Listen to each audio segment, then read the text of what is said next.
I want to start with the serious question that we began with, which is to say, what is Jewish culture, or we might add, and civilization?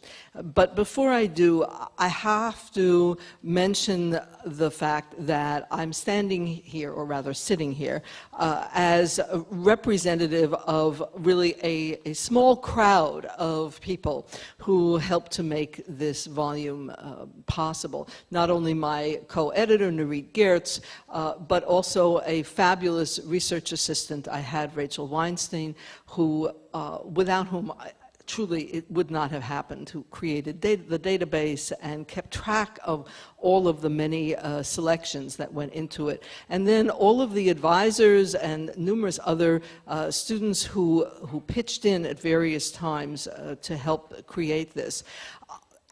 An anthology project like the Posen Library of Jewish Civilization is one that involves a kind of winnowing, so that the original conception of the volume included many, many more selections than were actually ended up being published.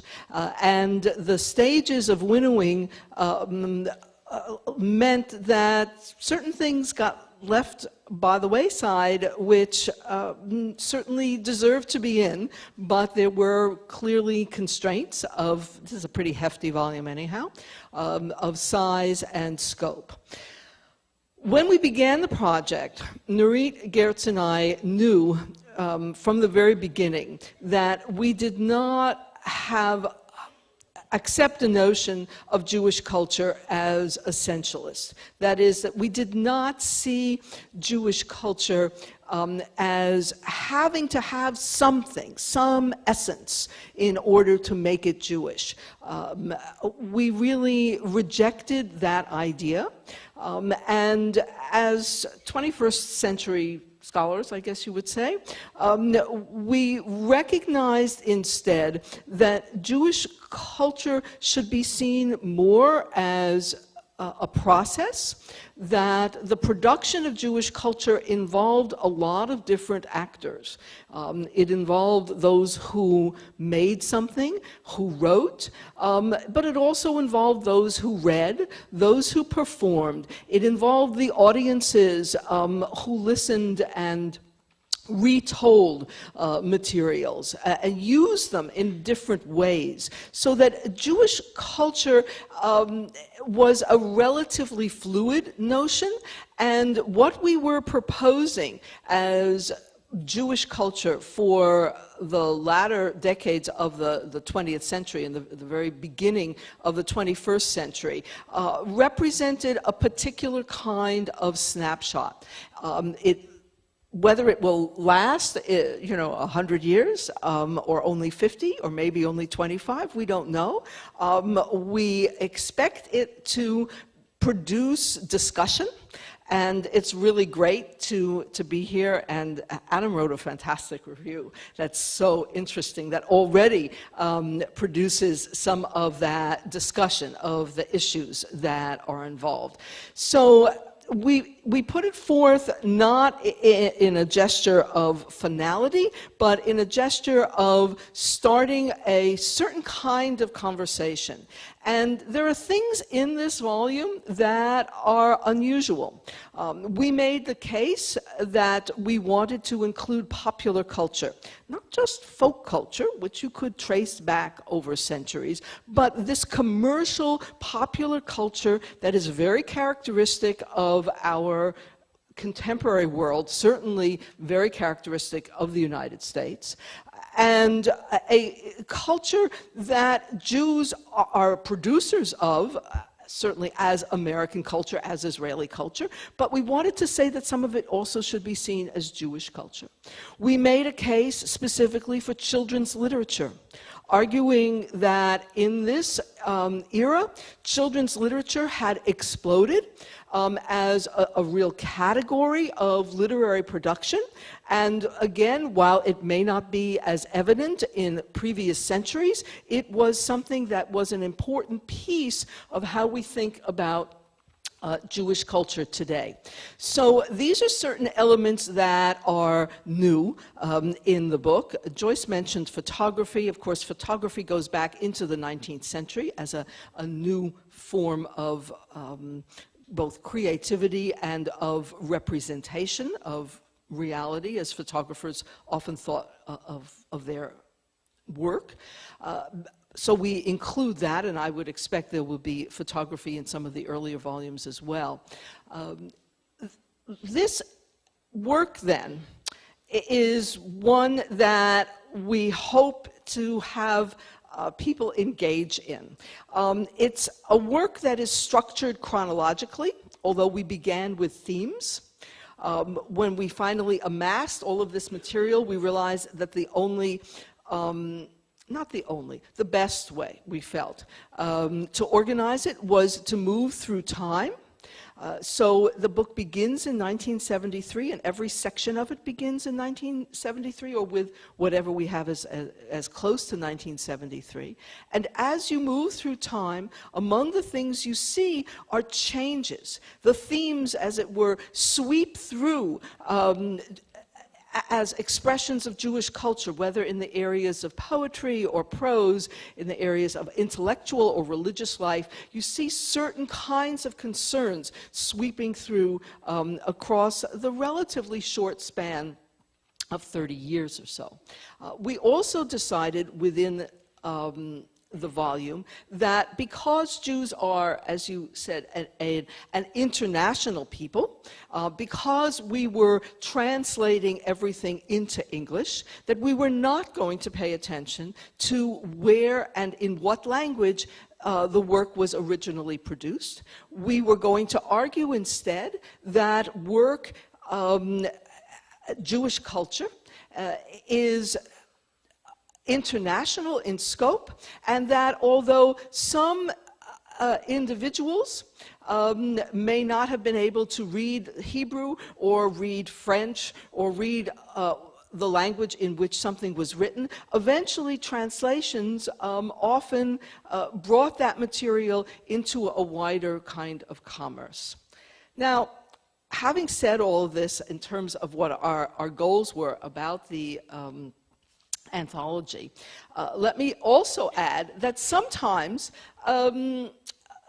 we were stymied, I guess you would say, by certain kinds of choices that were out of our control. So you mentioned the issues about permissions. I'm going to give you an example of one case of permissions that is illuminating, but led ultimately to the item not being included. We included food. That is to say, books that spoke about food, that included recipes. It was another area of popular culture that we felt was important. And food, we thought, was one of those wonderful fields or areas where you can tell there's nothing essential, right, about Jewish food. Jewish food is made Jewish through the laws of kashrut, and Jews take the foods that are around them and they cook them according to the laws of kashrut, and then when they migrate, they often take those foods with them. So those foods acquire a different valence when they're no longer, you know, when Eastern European Jewish food is being consumed in the United States, it has a different feeling than when it was consumed in Poland or Russia, right? And similarly for, in this case of the story, I want to tell you Italian Jewish food. So one of the earliest Jewish cookbooks was an Italian Jewish cookbook that was introducing Jews at this time to the notion that Jewish food had different ethnic, as it were, flavors. And in this Italian Jewish cookbook, the author, Etta Servi-Macklin, had produced the cookbook when she left Italy, small town in Italy, Pitigliano, and came to the US and discovered how much easier it was to cook because she had kitchen conveniences. And so she could produce the food of Italian Jews. And she wrote the cookbook and included memoirs, snatches of things that she remembered, going to market with her father, going and eating in neighbors' homes, expressions that were picked up. So when somebody nibbled on a piece of chicken leg or something, there was an expression in Italian, which I can't say, so I will give it to you in English, which was basically, you know, don't do a bris on that little piece of chicken, all right? And you know, that was an Italian expression, and it was many years later that she realized that it came from the Jewish practice. So she has these wonderful accounts, and she also has in it some recipes that were traditional Italian Jewish recipes that came from the hind quarter of the animal, where the to make it kosher, the vein was the nerve was removed, right? It was a very nice cut of meat, and it was a dried cut of meat, and I specifically chose that recipe because I thought, here's a way of showing what was considered kosher in Italy, a different way of thinking about it, certainly than Ashkenazi Jews did. And I had the section on Pitigliano with the expressions and people visiting in each other's homes. Okay, we asked her for permission. And she says, no. She says no, because, well, I've redone the cookbook, right? There's a 2005 version of the cookbook. Oh, okay. Well, can we use the recipe from the 2005? No, it's not in the 2005 cookbook. So in the space of 25 years, basically, the ethnic diversity of Italian Jews, and she also did not like the memoir. She said, I don't know why I ever wrote that, and she wouldn't give permission for that either. So it had changed, and so there's nothing from the 2005 cookbook, because the 2005 cookbook is subscribing to a different understanding of what constitutes kosher food. It has eliminated many of her memories that showed that Jews and Christians in the small town interacted with each other, and it's just very different from what we had initially wanted. So there are cases where you make a choice and you think this is going to be part of a volume, and it doesn't occur.